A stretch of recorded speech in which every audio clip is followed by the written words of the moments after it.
Welcome to Easy Learning. Exercise number 138.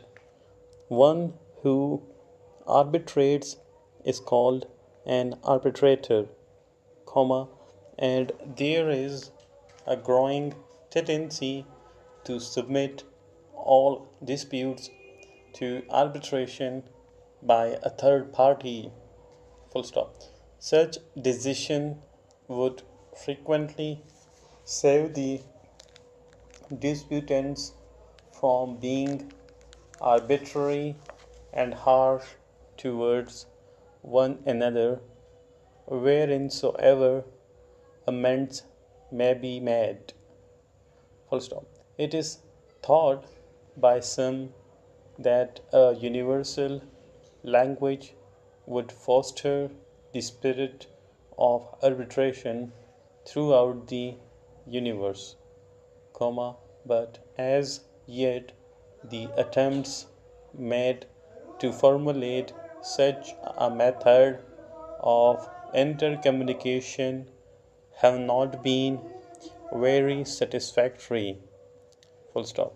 There can be no doubt that telegraphic communications, by telegram and wireless, work for the cause of peace. Full stop.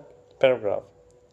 The investigation by the Parliamentary Committee was universally acknowledged to be justified, and although the falsification of the reports was established, there were many unsympathetic remarks, reflecting adversely on the supposed failings of members of the legislature, by influential and uninfluential newspapers.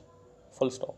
All Englishmen, however, should be proud of the legislative bodies of England and should be sympathetic towards all endeavors to effect any intelligent progressive reforms. Full stop.